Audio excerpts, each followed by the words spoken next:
ముఖ్యమంత్రి రేవంత్ రెడ్డి చేస్తున్న స్కాముల మీద కాంగ్రెస్ పార్టీ మంత్రులు ఒక్కరు కూడా స్పందిస్తలేరు.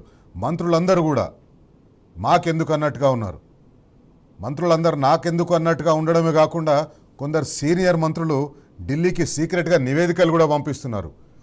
ఆ నివేదికల ఆధారంగా మీనాక్షి నటరాజన్ గారు ఇక్కడ స్టేట్ ఇన్ఛార్జ్గా ఉన్నారు. ఆమె ద్వారా నివేదికలు తెప్పించుకుంటున్నారు. ఈ నివేదికలన్నీ కూడా ప్రభుత్వం దగ్గర చేరడంతో మీనాక్షి నటరాజన్ని ఎట్లయినా ఇక్కడ నుంచి పంపించాలని పాపం ఆమె రాజ్యసభ నామినేషన్ని తిరస్కరించేటట్టుగా ఇక్కడి కాంగ్రెస్ నాయకులే బీజేపీకి సహకరించారు. కాంగ్రెస్ పార్టీలో ఉన్న మంత్రులు ఎవరు కూడా ఒక్కరు కూడా ముఖ్యమంత్రిని సమర్థించే పరిస్థితి లేదు. ఎందుకంటే గురువింద గింజలు అందరూ నలుపు వాళ్ళకు కూడా ఉంది. వాళ్ళు కూడా స్కాములు చేస్తున్నారు.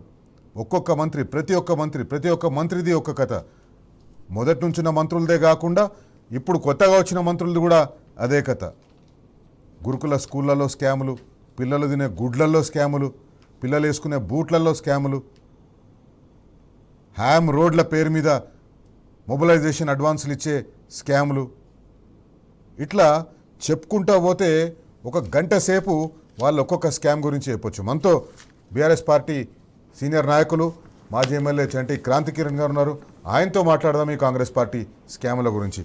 క్రాంతి గారు, ఈరోజు ముఖ్యమంత్రి రేవంత్ రెడ్డి క్యాబినెట్ సహచరులను పిలిచి మాట్లాడింది. అది అఫీషియల్ క్యాబినెట్ మీటింగ్ కాదు, అధికారులు లేరు. ఈ హడావిడి వెనుక ఏం కారణమై ఉంటుంది? ఎందుకంటే గత మీరు వారం 10 రోజులుగా చూస్తే బీఆర్ఎస్ పార్టీ రోజుకొక స్కామ్ బయట పెడుతుంది. గత 2-3 నెలలుగా చూసుకున్నట్టయితే రోజుకొక స్కామ్ బయట పడుతుంది. గత వారం రోజులుగా అయితే ఇంకా దాడి పెంచింది బీఆర్ఎస్ పార్టీ. దానికి ఏమైనా భయపడ్డారంటున్నారా మీరు ముఖ్యమంత్రి గారు? అందుకే మంత్రులను పిలిచి అయ్యాప అని అడుక్కుంటందుకు ఏమైనా ప్రయత్నం చేస్తున్నాడు? బహుశా అన్ని స్కామ్లు బయటకు వస్తున్నాయి కనుక వీటిని ఎట్లా ఓవర్కమ్ చేద్దామని ఒక వ్యూహం రచించడానికి ఏమన్నా మీటింగ్ పెట్టిండేమో కావచ్చు. ఇంకొకటి ఏంటంటే మంత్రులు ఎవరు కూడా ఆయన కంట్రోల్ లేనట్టు కనిపిస్తుంది. పాలన ఎక్కడ కూడా గాడిలో లేనట్టు కనిపిస్తుంది కనుక మరి వాళ్ళని పిలుచుకొని బతిలాడకుండా ఏం చేసుకుంటా తెలియదు. ఎందుకంటే మనము ఆ క్యాబినెట్ మీటింగ్స్ మామూలుగా చూస్తుంటే అంటే నీ దందా నువ్వు చేసుకుంటున్నావు, మా దందాలను చేసుకొని అన్నట్టు మంత్రులు ఉన్నట్టు కనిపిస్తుంది. కొమ్మిరెడ్డి శ్రీనివాసరెడ్డి గారిది చూసిన, కొండా సురేఖ గారిది చూసిన, మన ఈయన వాకిటి శ్రీహరి ఆయన చూసిన, ఎవరు ఏ మంత్రి కోమటిరెడ్డి వెంకటరెడ్డి ఆయన హ్యాము, సీతక్కనేమో మొబైల్ అసలు స్కామ్ లేని శాఖ అంటూ లేదు ఇప్పుడు. మీరు అన్నట్టు ఇంకోటి ఏంటంటే మంచి జరిగితేనేమో సీఎం గారు కోటాలు వేసుకోండి. మంత్రులు నేను చెప్పేది అంటే నేను కూడా చాలామంది జర్నలిస్ట్తో మాట్లాడినప్పుడు సీనియర్ జర్నలిస్ట్ వాళ్ళతో మంత్రులు షేర్ చేసుకుంటున్నది ఏంటంటే మంచి జరిగితేనేమో ఆయన కోటాలు వేసుకుంటుండు, దానికి బ్యాడ్ నేమ్ వస్తేనేమో మమ్మల్ని ఇది చేస్తుండు. సో మేమెందుకు మాట్లాడాలని మంత్రులు ఒక దాదాపు ఆ నిర్ణయానికి వచ్చినట్టు. ఎందుకంటే నాకు పరిచయం ఉన్న ఈ మంత్రివర్గంలో ఉన్న వారిని ఎవరిని కూడా కాన్ఫిడెన్స్ లోకి తీసుకోకుండా ఆయన ఏం చేసిండు, ఢిల్లీ పోయి మెట్రో రైల్ నేనే సాధించుకొచ్చిన phase 2 అని చెప్పుకునే క్రెడిట్ వస్తుందేమని చెప్పేసి వీళ్ళు ఎవరితో చర్చించకుండా, వీళ్ళు ఎవరితోటి వెనకకు తీసుకోకుండా కోమటిరెడ్డి వెంకటరెడ్డి గారు మన ట్రాన్స్పోర్ట్ అండ్ రోడ్స్ అండ్ ఆర్ఎండ్బి మినిస్టర్, ఆయనని తీసుకుపోకుండా ఆర్ఎండ్బికి ఎంత లేదన్నా ట్రాన్స్పోర్ట్ అనే విషయం వచ్చేసరికి ఆయనకు వస్తారు, లేకపోతే పొన్నం ప్రభాకర్ గారికి వస్తారు. వీళ్ళెవరిని తీసుకోకుండా అది బ్యాక్లాష్ అయ్యేసరికి ఇక్కడికి వచ్చేసి ఈయన మా మంత్రులు ఎవరు వస్తలేరు అంటూ మాట్లాడుతుంది. సో ఆ పరిస్థితి మూలంగా ఎవరు కూడా ఆయనకు సపోర్ట్గా వస్తున్నట్టు కనిపిస్తుంది. అంతకుముందు చెప్పినట్టు కూడా ఇంతకుముందు ఒక జర్నలిస్ట్ పిఆర్ఓ మిత్రుడు ఉంటారు, ఏదో ఊరికే మాట్లాడుతుంటే చెప్తుండు, ఏదో మాకు ఖండించమని చెప్పారు, మేము ఖండించామని చెప్పినాము, మా శాఖకు సంబంధించి అన్ని నిర్ణయాలు మీరు తీసుకుంటారు, మేము ఖండించాలని. ఇంకొక చైర్మన్ కూడా ఏదో ప్రెస్ మీట్ పెట్టమని చెప్పి సీఎం నుంచి ఫోన్ చేశారట. మీరు అన్ని చేసుకుని మేమెందుకు ప్రెస్ మీట్ పెడతామని చెప్పి. సో కింది స్థాయిలో ఉన్న వాళ్ళు ఎవరు కూడా చైర్మన్ కానీ వీర మంత్రులు కానీ సీఎంఓకి సహకరిస్తలేరు అనేది చాలా స్పష్టంగా అనిపిస్తుంది. అంటే పాలన మొత్తము ఒక అస్తవ్యస్తంగా ఉన్నది. సో ఈ పరిస్థితుల్లో దాన్ని ఎట్లా గాడిలో పెట్టే ప్రయత్నంలో ఉన్నట్టు తప్పించి ప్లస్ ఇంకోటి ఏంటంటే దాన్ని అంటే వీళ్ళు పాలనను గాడిలో పెట్టే పరిస్థితి లేదు, అయిపోయింది. అది ఆల్రెడీ 2.5 సంవత్సరాలు అయిపోయింది. ట్రైన్ ఎంత గాడి అయిపోయింది, పట్టాలు తప్పింది. ఎందుకంటే నీకు రాష్ట్రం మొత్తం అప్పుల కుప్పైంది, నాదేం పట్టాలు వీక్కొని పోయింది, అయిపోయింది. సో ఇప్పుడు నాకు ఏం పైసలు లేవు, నన్ను చూస్తే అప్లోడ్ అనుకుంటారు, నన్ను చూస్తే బిచ్చాడు అనుకుంటారు అని ఎప్పుడైతే అన్నారో మొత్తం రాష్ట్రం మొత్తం కూడా అయిపోయింది. నీకు ఎకనామీ కొలాప్స్ అయిపోయింది, నీకు ఇక్కడ వ్యాపారాలు కొలాప్స్ అయిపోయినాయి, అన్నీ కొలాప్స్ అయిపోయినాయి. కనుక ఇప్పుడు దాన్ని మరి ఏం చేసినా కాదు. కానీ ఏంటంటే ఇప్పుడు దాన్ని ఏం చేయాలి, ఇంకా ఈ డ్యామేజ్ను ఎట్లా కంట్రోల్ చేసుకుందాం అనే బహుశా అట్లా ఏమైనా కానీ చర్చ జరిగి ఉంటుంది. కానీ ముఖ్యమంత్రి గారు మంత్రులను కూడా చక్కగా పనిచేసుకొస్తున్నారు. ప్రతి మంత్రి మీద నిఘా పెట్టిండు, ప్రతి మంత్రి పేషి మీద నిఘా పెట్టిండు అనేది ఒక ఆరోపణ. అది కూడా ఉంది. అంటే మామూలుగా ఏంటంటే నేను కూడా నా పేపర్లో చూసాను, అది మాత్రం ఓఎస్డీని తన మనసులు పెట్టిన అనేది కొంచెం ఉన్నది. అదేందుకంటే ఇప్పుడు ఆయనకు మొత్తం రాష్ట్రాన్ని నా వల్లనే గెలిచిందని ఒక ఫీలింగ్ ఆయనకు ఉంది. నా వల్లనే కాంగ్రెస్ పార్టీ అధికారంలోకి వచ్చింది, లేకపోతే కాంగ్రెస్ పార్టీకి ఎవరు దిక్కు లేడు అని ఒక ఫీలింగ్ అయితే రేవంత్ రెడ్డికి ఉన్నది కనుక సో అందరి మీద ఆజమాయిషి ఉన్నది. అంటే వీళ్ళ మంత్రులు కూడా మనం ఇది చేయడానికి లేదు. మళ్ళీ మంత్రులు కూడా ఏంది వచ్చిందలా చదువుకుందాం, వచ్చింది వేసేసుకుందాం, ఎందుకు మన కాంట్రవర్సీలు అని చెప్పి వాళ్ళు ఉన్నారు. సో అందింది దోసుకోవాలి, సైలెంట్గా ఉండాలి, మనకేం పని అని మంత్రులు వైపు ఉన్నారు, ముఖ్యమంత్రి ఒక వైపు ఉన్నారు. ఈ మధ్యలో ప్రజలు అనేది ప్రజల సంక్షేమ పథకాలు అనేది మొత్తం గాలిపోయినాయి. ఏంటంటే ప్రజలు రాష్ట్రంలో ఇక ప్రభుత్వం లేదు, వీళ్ళ నుంచి మనం ఎక్కువ ఆశించడం వల్ల ఉపయోగం లేదు అసలు కాదని డిసైడ్ అయిపోయారు ప్రజలు కూడా. వాడు ఇచ్చింది తీసుకుందాం, లేకపోతే లేదు పోతు అని అనుకుంటున్నారు. నువ్వు ఎవరిని మాట్లాడినా కూడా, జనాలు ఎవరితో మాట్లాడినా కూడా ఇది అయ్యేది లేదు, పోయేది లేదు, పోనీ వాడు రైతు బంధు వచ్చినట్టు ఆడు ఇస్తాడు సార్, ఆడు ఇస్తాడా, డిసైడ్ అయిపోయారు. ఇప్పుడు కరెంట్ వస్తలేదు, గంట సేపు కరెంట్ అయినా కూర్చుంటారు, తప్పించి ఏమంటారు కరెంట్ వస్తలేదు, ఇస్తాడేమో కరెంటు అని తప్పించి వీడు ఇస్తాడు ఆశ ఉన్నది అనే పరిస్థితి అయితే ఎవరికి జనాలకైతే లేదు. జనాల్ని ఆ స్థితిలోకి వీళ్ళని నెట్టగలిగారు, నెట్టేసారు. జనాలు ఫిక్స్ అయిపోయినారు, ఎట్లా ఎలక్షన్ వచ్చినా చూసుకుందాంలే అని ఒక దాంట్లో జనం ఉన్నారు. సో వీళ్ళు ఇంకా సోయేస్తలేదు వీళ్ళకి. అంటే జనం ఎంత ఇబ్బంది పడుతున్నారు అంటే, జనాలు ఆ స్థాయికి వచ్చారంటే, ఒక విరక్తి చెందే స్థాయికి వచ్చిందంటే 2.5 సంవత్సరాల కాలంలోనే ఒక డెమోక్రటిక్ ఎన్నికైన ప్రభుత్వం ప్రజల్లో అభిప్రాయం రావడం ఎంత దుర్మార్గమైంది. ఒకసారి మనం సమస్యలు చూసుకుంటే రాష్ట్రంలో రైతాంగం ఎదుర్కొంటున్న సమస్యలు బహుశా ఈ సమైక్య పాలనలో కూడా ఇన్ని సమస్యలు వాళ్ళు ఎదుర్కొని ఉండరేమో. ముఖ్యంగా ప్రత్యేకించి తెలంగాణ రాష్ట్రం ఏర్పడ్డ తర్వాత వాళ్ళు ఎంత సంతోషంగా ఉన్నారో దాన్ని కంపేర్ చేసుకుంటే ఇప్పుడు అది 100 ఉంటే ఇది -100 అయిపోయినట్టుగా అనిపిస్తుంది. ఒకవేళ కనుక అన్నట్టు సమైక్య ఇప్పుడు కాళేశ్వరం కనుక లేకుండా ఉండి ఇప్పుడు వీళ్ళు సీఎం అయి ఉంటే అప్పుడు సమైక్య రాష్ట్రంలో ఉన్న దుర్మార్గం పరిస్థితి తెలంగాణలో ఉండేది. నీళ్లు దొరకక, నీకు పంట పొలాలకు నీళ్లు లేక చాలామంది ఆత్మహత్య చేసుకున్న పరిస్థితి ఉండేది. కానీ కాళేశ్వరం రావడం వల్ల కొంచెం మొత్తం నార్త్ తెలంగాణ కాళేశ్వరాన్ని వీళ్ళు పండబెట్టినా కూడా నీకు మల్లన సాగరు, నీకు ఏదైతే బరాజులు ఉన్నాయో అవన్నిటి నుంచి నీళ్లు తీసుకొచ్చి స్టోరేజ్ చేస్తున్నారు కదా ఇప్పటికి. కనీసం ఆ బెల్ట్ అయినా సరే అక్కడ వరకు, వరంగల్ వరకు, నల్గొండ వరకు, నీకు మా నిజాం సాగర్ వరకు, సిద్దిపేట వరకు, సో అక్కడ నీకు యాసంగి పంటకి ఇవ్వగలుగుతున్నారు, వర్షాకాలం అయినా సరే మళ్ళీ పంటకి ఇవ్వగలుగుతున్నారు. సో అంత మేరకైనా అది ఉపయోగపడుతుంది. అది లేకపోతే ఇంకా దుర్మార్గం ఉంటుండే కదా పరిస్థితి. సో ఇప్పుడు అదే నువ్వు అసలు కేసీఆర్ గారు చేసిన అభివృద్ధిని మొత్తం పండబెట్టి పథకాలన్నింటినీ అంతకంటే ఎక్కువ ఇస్తా అని చెప్పినావు. మరి మిగతా పథకాలు మరి కాళేశ్వరం పంట పెట్టినావు, 10,000 రైతు బంధు ఇస్తాను, 15,000 ఇస్తామని 12 ఇస్తానంటే 15 ఇస్తా అన్నారు. పెన్షన్ 3,000 అంటే నువ్వు 5,000 అని చెప్తుంది. అదే కానీ మరి కాళేశ్వరం ఇంకో మంచి ప్రాజెక్ట్ నువ్వు కట్టాలి కదా. కేసీఆర్ గారు కాళేశ్వరం కట్టిరు, అంతకు మించి ఇంకో అద్భుతమైన ప్రాజెక్టు నేను కట్టి చూపెడతాను, నా పెన్నులు పెడతాను ఆశ ఉండాలి పాలకుడికి. కానీ ఆ మొత్తం కాళేశ్వరాన్ని పడుకోబెట్టి బరాజు రిపేర్ చేయకుండా ఎండబెట్టిండు, నష్టం ఎవరికి? ఇప్పుడు కాంగ్రెస్ పార్టీ చేసిన స్కాముల వాల్యూ మొత్తం, ఈ ఇల్ట్ స్కామ్ కానివ్వండి, లేకపోతే ఎల్ఎన్టీ భూములు కానివ్వండి, లేకపోతే హైదరాబాద్లో ఉన్న భూములు ఆక్షన్ వేసి అమ్ముకోండి, వీటన్నింటి విలువ చూస్తే దాదాపు 2 లక్షల కోట్లు ఉంటుంది కాంగ్రెస్ పార్టీ చేసింది. దీనికి తోడు 4 లక్షల కోట్ల అప్పు తీసుకొచ్చింది, కానీ ప్రజలకు ఉపయోగపడే ఒకటి కూడా చేయలేదు. ఇప్పుడు ఎల్ నినో పేరు చెప్తున్నారు. ఎల్ నినో పేరు చెప్పి ఈసారి వర్షాలు తక్కువగా ఉండే అవకాశం ఉంటుంది. ఇదే కదా, ఇట్లాంటి ఎల్ నినో వస్తుందనే కదా కేసీఆర్ గారు ముందు ఆలోచనతోటి కాళేశ్వరం లాంటి ప్రాజెక్ట్ నిర్మించి గోదావరిలో నుంచి నీళ్లు ఎత్తిపోసి బ్యారాజులు నింపి చెరువులు నింపి రైతులకు నీటి కటకట లేకుండా చూసే ఒక బృహత్తర కార్యక్రమాన్ని తీసుకున్నాడు కదా. ఇది ఇప్పుడు ఎల్ నినో వస్తే మీకు తెలుస్తుంది. మేడిగడ్డ బ్యారేజ్ మీరు రిపేర్ చేయకపోవడం వల్ల, ఎల్ నినో వల్ల రైతులు ఎంత నష్టపోతున్నారో ఈ సంవత్సరం పాపం రైతులు చాలా కష్టాలు చూడవలసి వస్తున్నది. రాష్ట్రంలో రైతుల పరిస్థితి దయనీయంగా మారిపోయింది. రైతులు ఇప్పుడు యాప్ ద్వారా యూరియాలు కొనాలి, యాప్ ద్వారానే విత్తనాలు కొనాలి, మొత్తం యాప్ మీదనే ఉండాలి. కాంగ్రెస్ పార్టీ నాయకులు మాత్రం స్కాములు చేసుకుంటూ కూర్చుంటారు. ఎల్ నినో ప్రమాదం పొంచి ఉందని చెప్పి మన అగ్రికల్చర్ మినిస్టర్, వ్యవసాయ శాఖ మంత్రి ఆయన వరి వేయకండి అని చెప్పేసి అని అంటాడు. నీళ్లు తక్కువగా ఉంటే పంటలేయాలంటాడు. ఈ ఎల్ నినో ప్రభావం వల్ల తెలంగాణలో రైతులు తీవ్రంగా నష్టపోయే ప్రమాదం ఉంది.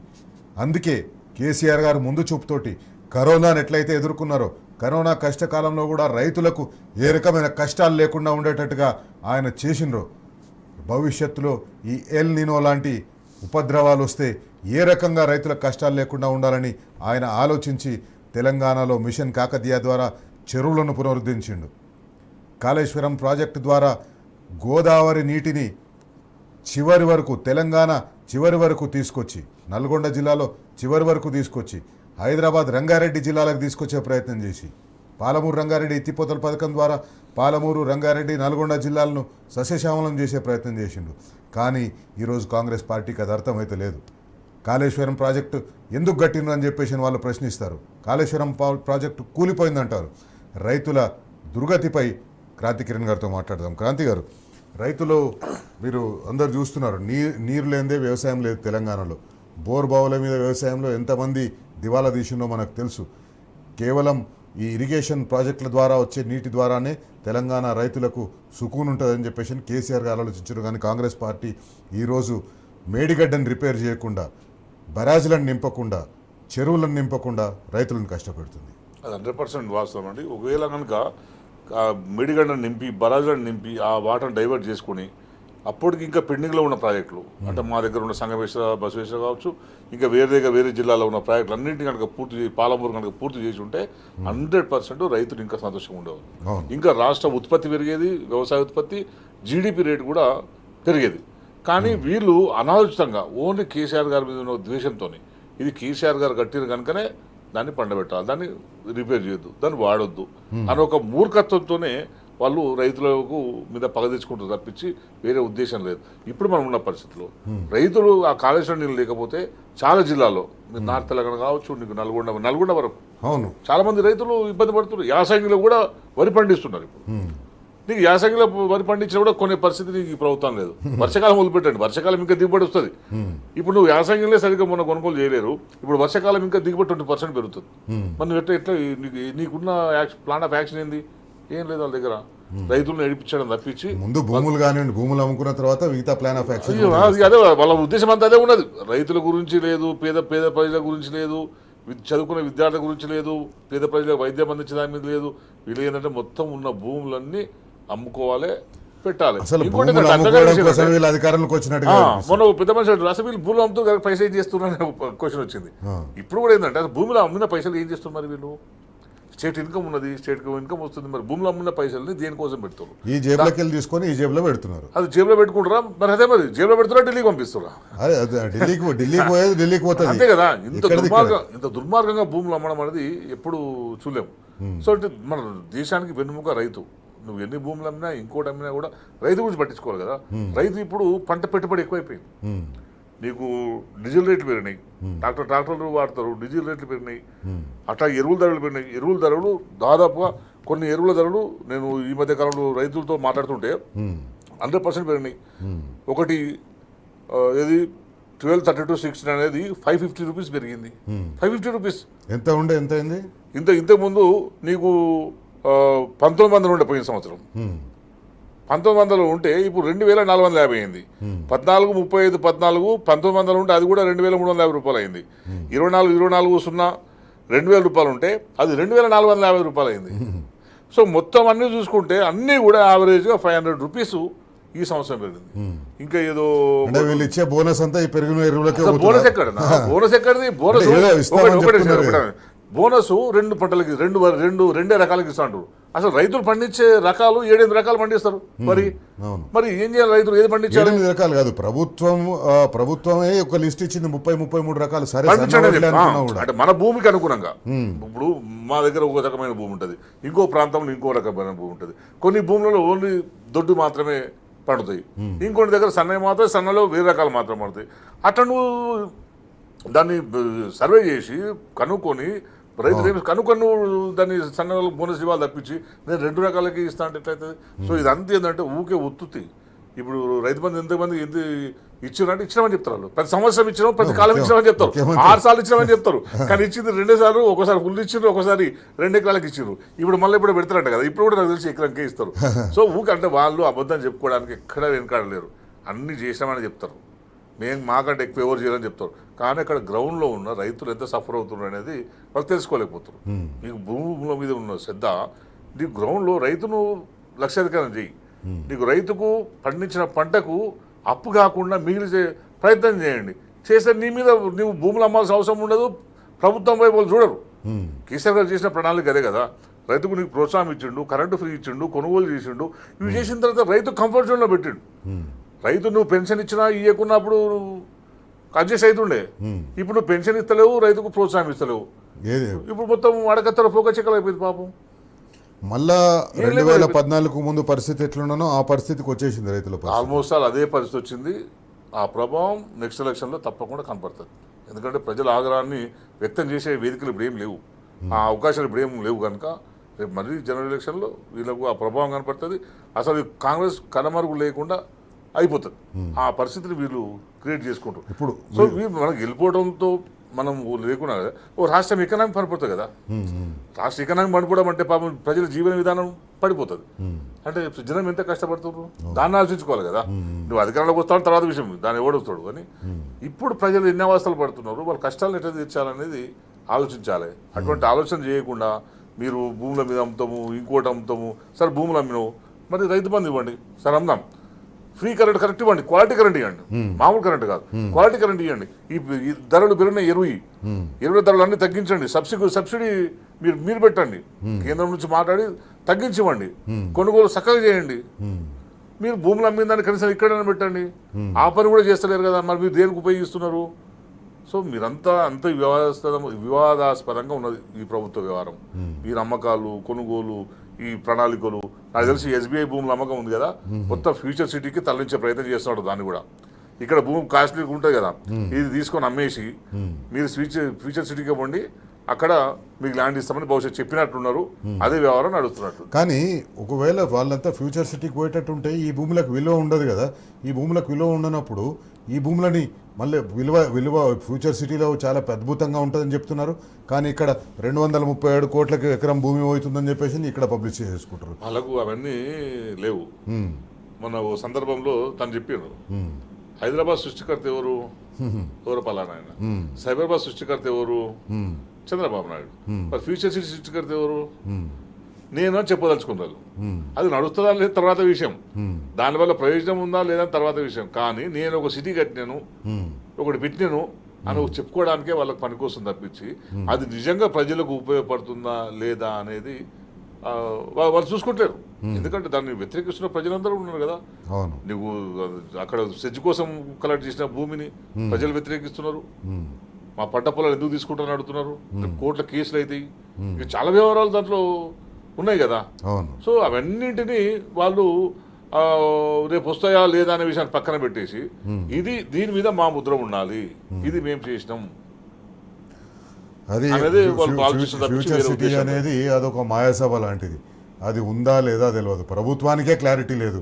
ఫ్యూచర్ సిటీ కాదు, ఇది ఫార్మా సిటీ అంటారు. ఫార్మా సిటీ కోసం సేకరించిన భూముల్లో ఫ్యూచర్ సిటీ కట్టుకుంటా ప్రజలు ఫార్మా సిటీ రైతులకు ఫార్మా సిటీ ఉందంటారు, ఫ్యూచర్ సిటీకి భూములు ఇచ్చిన వాళ్ళకి ఫ్యూచర్ సిటీ ఉందంటారు. అందరు కదా చెప్తున్నారు. ఇప్పుడు ఫార్మా సిటీ వాళ్ళకి ఏమన్నారు, పోయి మేము ఫార్మా సిటీ పెట్టాం మీ భూమి మీకు ఇస్తామని చెప్పారు అధికారం రాకముందు.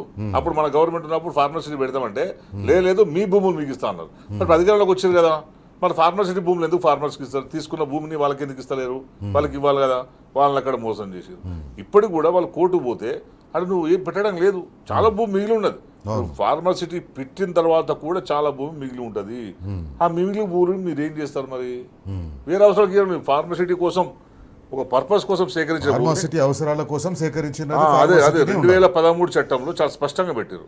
ఒక పర్పస్ కోసం అక్వైర్ చేసిన భూమిని ఆ పర్పస్ కోసం మాత్రమే వినియోగించాలి, వేరే దానికి వినియోగించడానికి లేదు అని చెప్పి చట్టంలో 2013లో వీళ్ళే కాంగ్రెస్ పార్టీ మన్మోహన్ సింగ్ గారు ప్రధానమంత్రి ఉన్నప్పుడు ఆ చట్టంలో పెట్టారు. ఇప్పుడు మనం మిగిలిన ల్యాండ్ ఏం చేస్తావు? రైతులకు ఇవ్వాలి కదమ్మా కనీసం. కానీ ఇవ్వకుండా నేను వాళ్ళకి మంచి పెడతా వీళ్ళకి మంచి పెడతా అంటే అది చట్టం ఒప్పుకోదు. నువ్వు ఎవరికి విడిచిపెడతారో చట్టం ఒప్పుకోదు, వివాదం అయిపోతుంది. కానీ వీళ్ళ ఉద్దేశం ఏమై ఉంటుందంటే బహుశా వివాదం అయితే మనకేంది, ముందైతే ఇచ్చేస్తున్నామా లేదా, దాంట్లో మనకు బ్యాక్స్, దాంట్లో మనకు రావాల్సిన వాటా మనకు వస్తుందా లేదా అని చూసుకుంటూ తప్పించి అవన్నీ ఏం చూస్తున్నట్లయితే మనకు అనిపిస్తలేదు. తెలంగాణలో అధికారంలో ఉన్న కాంగ్రెస్ పార్టీ ముఖ్యమంత్రి మంత్రులు ఎవరికి వాళ్ళ పనులు వాళ్ళు చేసుకుంటున్నారు, వాళ్ళకి కావాల్సిన కమిషన్లు వాళ్ళు తీసుకుంటున్నారు, వాళ్ళు చేయవలసిన స్కాములు వాళ్ళు చేస్తున్నారు, ఒకరికొకరు సంబంధం లేకుండా పనిచేసుకుంటా పోతున్నారు. అందుకే మంత్రులందరూ ఈరోజు సమావేశమైనరు, అధికారులు లేకుండా సమావేశమైనరు. 2.5 సంవత్సరాలు అయిపోయింది, ఎక్కడికక్కడ ప్రజలు నిలదీస్తున్నారు. రైతు బంద్ ఏమైంది, రైతు బీమా ఏమైంది, ఫీజు రీయింబర్స్మెంట్ ఏమైంది, ఉద్యోగాల నోటిఫికేషన్లు ఏమైనాయి, ఉద్యోగులకు ఇవ్వవలసిన డిఏల సంగతి ఏంది, ఉద్యోగులకు ఇవ్వవలసిన పిఆర్సీ సంగతి ఏంది, రిటైర్డ్ అయిన ఉద్యోగులకు ఇవ్వాల్సిన బకాయిల సంగతి ఏంది, ఈ అన్ని విషయాలు కూడా తెలంగాణ రాష్ట్రంలో ప్రతి ఒక్కరు కూడా మాట్లాడుకుంటున్నారు.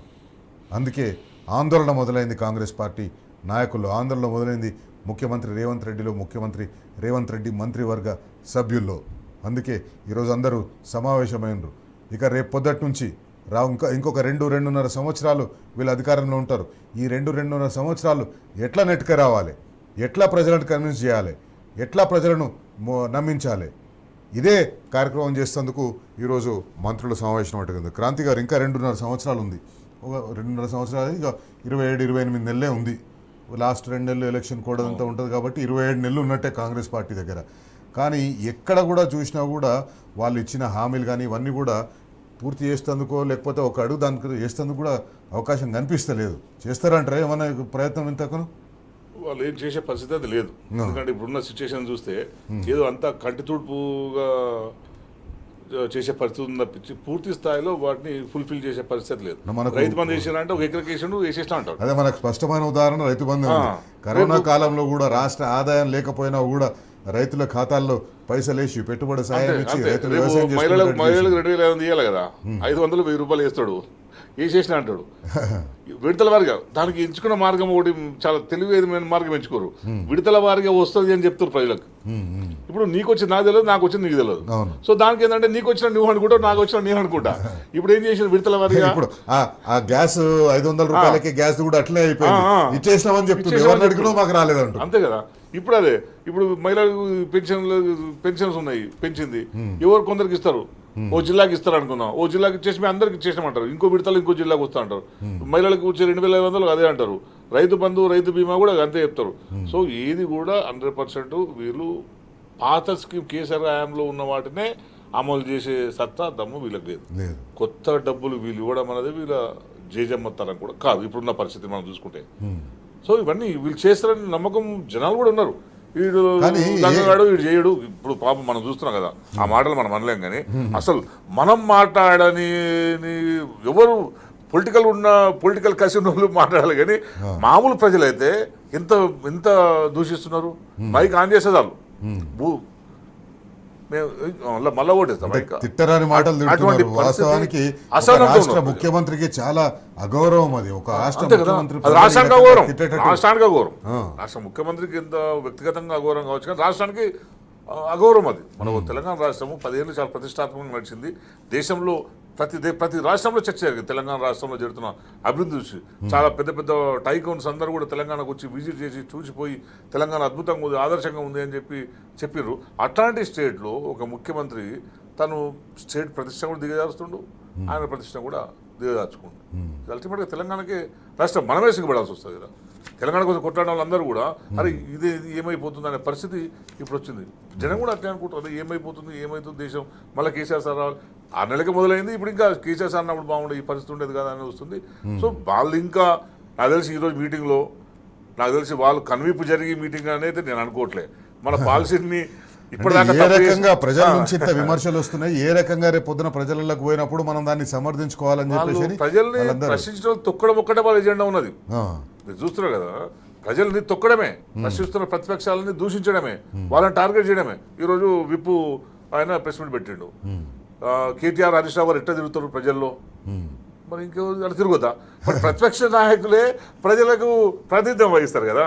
ప్రజల సమస్యల్ని బయట తీసుకొచ్చే వాళ్ళు కదా వాళ్ళు వీళ్ళ సమస్య ఏంటంటే వీళ్ళు తిరగడం వల్ల వీళ్ళు తిరిగి ఈ స్కాములని బయట పెట్టడం వల్ల వాళ్ళు తిరగలేకపోతున్నారు. అందుకే వాళ్ళకి ఆ భయం పుట్టుకున్నది. ప్రజలు రేపు ప్రజలకు రాణించే పరిస్థితి ఉండదు. ఇదే తిరిగితే కనుక కేటీఆర్ దిక్కు హరీష్ రావు దిక్కు మీటింగ్లు పెట్టుకుంటా ప్రజల్ని లైవ్లో ఉంటే కనుక వాళ్ళు తిరగలేని పరిస్థితి ఉండదు. సో అందుకే ఈరోజు మీటింగ్ ఏంటంటే మొన్న మీనాక్షి గారి వ్యవహారం అయిపోయింది కనుక అధిష్టానం నుంచి కూడా తలంటూ ఉంటారు బహుశా. సో ఇవన్నీ ఏంది ఏం కథ ఈ కలెక్టివ్గా భారత్ బంధు సినిమాలో ఒక సీన్ ఉంటుంది, క్యాబినెట్ మీటింగ్ పెట్టుకొని బామర్ది నువ్వు ఇది తీసుకో నువ్వు ఇది తీసుకొని భూభాగం పంచుకున్నట్టు ఉంటుంది. సో ఇప్పుడు కూడా ఏంటంటే మీరు ఈ పని చేయండి మీరు ఈ పని చేయండి అని చెప్పి వాళ్ళు ఏం పంచుకున్నారు ఏమో కానీ రేపటి నుంచి ఇంకా ప్రతిపక్షం మీద నిజం మాట్లాడే వాళ్ళ మీద ఇంకా దాడి చేసే ప్రణాళిక చేసి ఉంటారు. అంతకుమించి అదే ఈ రోజు వాళ్ళ అంతకుమించి వేరే ఏముండదు. వాళ్ళు మంచి పని చేద్దాం మనం మంచి పని చేసి ప్రజల మనసుకు గెలుచుకుందాం అనే ఉద్దేశము ఆ పార్టీలో ఉన్న ఎవరికి లేదు. టాప్ టు బాటం వాడిని అణగదొక్కాలి. ఇది అడిగిండు కదా మన సంగతి చూడాలి, మనం లోపల వేపియాలి. నిన్న కూడా మామూలు ఒక తీసుకుపోయి లోపల కేటీఆర్ ఎట్లా బద్నాం చేస్తాము, కేసీఆర్ ఎట్లా బద్నాం చేస్తాము, బీఆర్ఎస్ పార్టీని ఎట్లా బద్నాం చేస్తాము, ఇదే వాళ్ళు రాబోయే రోజుల్లో చేసే కార్యక్రమం. 2.5 సంవత్సరాలు అయిపోయింది కేసీఆర్ సార్ ఓడిపోయి గవర్నమెంట్. ఇంకా కేసీఆర్ వల్ల మూల నష్టం జరిగిందంటే జనాలు పిచ్చారు నమ్మడానికి. సరే అయిపోయింది, మరి మీరే కరెక్షన్ చేసిండ్రు 2.5 సంవత్సరాల కాలంలో మీరు ఏమైనా కరెక్షన్ చేసినా? మాట వింటలేరు ఎవరు అధికారులను. ముఖ్యమంత్రి తప్పుకోవాలి కేసీఆర్ గారికి అప్పచెప్పండి తప్పుకోవాలి. మరి చేతకానప్పుడు ఏం చేస్తారు? కేసీఆర్ గారికి అప్పచెప్పాలి. సార్ మళ్ళీ దాన్ని గాడిలో పెడతాడు. ఇంత చేతకాని వాళ్ళు ప్రభుత్వాన్ని నడిపిస్తారు. ఇంత జాతీయ పార్టీ 100 సంవత్సరాలకు పైగా చరిత్ర ఉన్న పార్టీలో ఒక ముఖ్యమంత్రి అధికారులు నా మాట వింటలేరంటే అది ఎంత అసమర్థతమైన విషయం. సో అంటే మరి అదే సార్ మరి తెలిసి మాట్లాడుతుర్రా తెలియకుండా మాట్లాడుతుర్రా, స్పో ఉన్నదా లేదా, మన హిట్లర్ గురించి మాట్లాడారు అసలు ఇవన్నీ అసలు హిట్లర్ నాకు స్ఫూర్తి మనందరూ హిట్లర్ స్ఫూర్తి తీసుకుంటే దేశం వాళ్ళకడ అయిపోతుంది, ప్రపంచం అంతా వాళ్ళకడ అయిపోతుంది. సో అంటే నువ్వు డెమోక్రటిక్ వాల్యూస్ చెప్పిండు కూడా కదా, ఇరాన్ ఇజ్రాయెల్ యుద్ధంలో ఇరాన్లో ఎట్లా విధ్వంసం జరిగిందో ఇజ్రాయెల్ ఎట్లా విధ్వంసం అట్లా జరిగింది అని చెప్పేసి చెప్తున్నాడు. అది ఆ ఇల్లు కోల్పోయిన ప్రజలు వాళ్ళు ఎట్లా ఆలోచిస్తారు? నువ్వు ఇజ్రాయెల్లో కూల్చేసిన విమాన శకలాలతోని వాళ్ళ కూల్చేసిన ఇల్లును పోలిస్తే నువ్వు అసలు మానవత్వం ఉండే వాళ్ళు. సరే పాప మీద కట్టుకున్నాడు కూడా మామూలు వాళ్ళు, పెద్ద పెద్ద ఇండస్ట్రియలిస్టులు కాదు, మామూలు వాళ్ళు ఏదో చిన్న జీతగాళ్ళు సాఫ్ట్వేర్ పని చేసే వాళ్ళు. ఓ ఇల్లు వాళ్ళు ఇల్లు కొట్టేసినావు, సరే కొట్టేసిన తర్వాత కూడా నువ్వు మళ్ళీ ఏంటంటే చూడు చంపేసి కత్తి దించి చంపేసినాడు విజయ గర్వంతో నువ్వు చెప్పుకున్నట్టు నేను ఇజ్రాయెల్ అది హిట్లర్ లెక్క కూల్చేసిన నాజీ లెక్క కూల్చేసిన అని చెప్పుకుంటే జనానికి ఇన్సల్ట్ చేసినట్టు. కాంతి గారు రేపటి నుంచి ఇంజనీరింగ్ కౌన్సిలింగ్ మొదలవుతుంది. ఫీజు రీంబర్స్మెంట్ మీద ప్రభుత్వం నుంచి ఇంతవరకు క్లారిటీ రాలేదు. జియో 89 అయితే విడుదల చేసిండ్రు. ఈరోజు జియో 89కి వ్యతిరేకంగా అసెంబ్లీ ముట్టడికి కూడా పోయినాయి కొన్ని విద్యార్థి సంఘాలు. రేపటి నుంచి కౌన్సిలింగ్ మొదలవుతుంది. వాళ్ళకు కాలేజ్ అలాట్మెంట్ లెటర్ వస్తుంది. ఆ కాలేజ్ అలాట్మెంట్ లెటర్ తీసుకుపోయి వాళ్ళు కాలేజీలో చేరితే వాళ్ళు ఫీజులు కట్టండి కాలేజీలు చేర్చుకునే పరిస్థితి లేదు.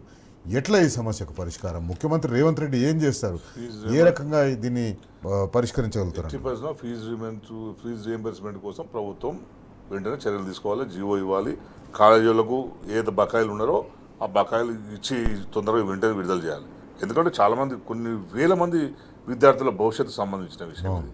లక్షల మంది విద్యార్థులు. సో చాలా మందికి ఫీజు రీయింబర్స్మెంట్ వచ్చిన తర్వాత ఒక దశలో చదువు మానేద్దాం అనుకున్న వాళ్ళు కూడా అరే మనకు సౌకర్యం ఉన్నది ప్రభుత్వంలో, ఫీజు రీయింబర్స్మెంట్ ఉంది కదా అని చెప్పి ఆ అవకాశాన్ని వాడుకుంటూ చాలా మంది చదువుతున్న చాలా మంది ఫస్ట్ జనరేషన్ పిల్లలు ఇంజనీర్లు డాక్టర్ రైతులు.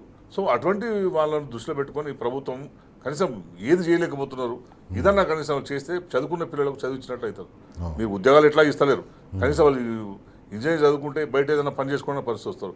లేదనుకుంటే మళ్ళీ మీరు పెట్టి నేను దాన్ని లోన్ దక్కిస్తా. విద్యార్థులు కూడా వ్యాపారం చేసే ప్రయత్నం చేసి ఎట్లా ఏదో జీవో తీసుకునే ప్రయత్నం చేస్తున్నాం. మొన్న నేను చదివినాను. ఎట్లా అంటే లోన్ ఇచ్చేస్తారంట, లోన్ కాదు కానీ ఫీజు రీయింబర్స్మెంట్ పైసలు ఇస్తాము, వాళ్ళు కాలేజీలకు కట్టుకోవాలి. వీళ్ళు ప్రభుత్వం ఇచ్చే గ్రాంట్ ని లోన్ రికవరీ కోసం వాడే రెవెన్యూ రికవరీ యాక్ట్ ని వాడతామని చెప్తున్నారు. వ్యాపార దృక్పథంతో ఆయనకి ఇచ్చే సలహాదారులు అందరూ వ్యాపార దృక్పథంతో సలహాలు ఉన్నాయి తప్పించి బడేబాయ్ ఆయనకు గుజరాత్ బడేబాయ్ అట్లే ఆలోచిస్తారు తప్పించి విద్య అనేది పిల్లలకు అందించాల్సిన బాధ్యత మనది అనేది గుర్తిస్తలేరు. ఇంకోసారి గుర్తుపెట్టుకోవాలి, విద్యను కంపల్సరీ ఎడ్యుకేషన్ యాక్ట్ తీసుకొచ్చింది కూడా కాంగ్రెస్ పార్టీ కదా. అవును. మరి నువ్వు కంపల్సరీ ఎడ్యుకేషన్ యాక్ట్ తీసుకొచ్చిన మీ కాంగ్రెస్ పార్టీ ఉన్నత విద్యకు పిల్లలను ఎందుకు దూరం చేస్తారు మీరు? స్కూళ్ళు మూసేస్తా అంటున్నాడు, నోటికి వచ్చింది ఏదొస్తుంది మాట్లాడిస్తున్నారు. కొన్ని స్కూల్ మూసేయాలంట, రేషనలైజ్ చేయాలంట. మరి కేసీఆర్ సార్ చేస్తున్నప్పుడు మీరు ప్రతి సంవత్సరం డిఎస్సీ వేయాలని కొట్టాడింది కదా, మరి ఇప్పుడు ఎందుకు మీరు డిఎస్సీ వేస్తలేరు?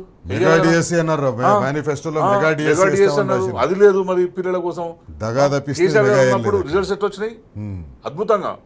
నీకు గురుకుల పాఠశాల పిల్లలు నీకు IIT, IIM, medicine, engineering top లో వచ్చిన వాళ్ళు ఫారిన్ యూనివర్సిటీలో పోయారు కదా. మరి ఒక్క పేరు కూడా వింటలేం. 2 సంవత్సరాల నుంచి ఒక్క గురుకుల పాఠశాల చదివిన విద్యార్థి ఫారిన్ యూనివర్సిటీలో పోయి మంచి సీట్ సంపాదించిందని ఇక్కడ వార్త వినలే. మంచి ఎంబీబీఎస్ లో, మెడిసిన్ లో మంచి ర్యాంక్ వచ్చింది కూడా మనం వినలేము. సో ఇటువంటి పరిస్థితుల్లో ఇప్పుడు ఒకటి విద్య, ఆరోగ్యం, అన్ని రంగాలు కూడా మొత్తం ప్రభుత్వం వచ్చిన తర్వాత క్షీణించిపోయిన పరిస్థితి అయితే మనకు అనిపిస్తుంది. మీరు అన్నట్టు అందరం అడగాలి, ఇంకా అడుగుతున్నందుకు కేసులు పెడుతున్నారు. నిన్న కూడా మా కార్యకర్తని పోలీసులు వచ్చి మఫ్టీలో వచ్చి మామూలు వెహికల్ ఎత్తుకొని పోయారు. ఎవరు ఎత్తుకపోయారు తెలియదు మాకు మధ్యాహ్నం దాకా. కిడ్నాపర్లుగా అంతే కదా. అంటే ఏమని తెలియదు, ఎవరు కూడా తెలియదు, పాపం వాడు ఏమైనా ఇన్వాల్వ్ తెలియదు. అయ్యేసరికి మేము చెక్ చేసి చివరికి సీసీ ఫుటేజ్ చూసి ఆ సీసీ ఫుటేజ్లో కానిస్టేబుల్ గుర్తుపట్టాం. ఓ వీడు కానిస్టేబుల్లో ఉన్నాడు కదా అని చూస్తే, అవును వీడు కానిస్టేబుల్ ఒక దగ్గర పనిచేసిండు అంటే, ఇప్పుడు ఎక్కడ ఉన్నా కనుక్కుంటే అప్పుడు వేసాడు మాకు. అంటే ఇంత దొంగ ప్రభుత్వం ఎందుకు? వాడు చిన్న కేసు, మరి అది బెయిలబుల్ కేసు, మళ్ళీ అది కూడా పెద్ద నేరం చేసింది కూడా కాదు. పెద్ద నేరస్తులు ఏమో తప్పించేసి చిన్న అంటే బెదిరియడానికి, ప్రశ్నించే వాళ్ళను బెదిరించే ప్రయత్నం చేస్తున్నారు. అది మీరు చేసుకుంటే వాళ్ళకే నష్టం జరుగుతుంది.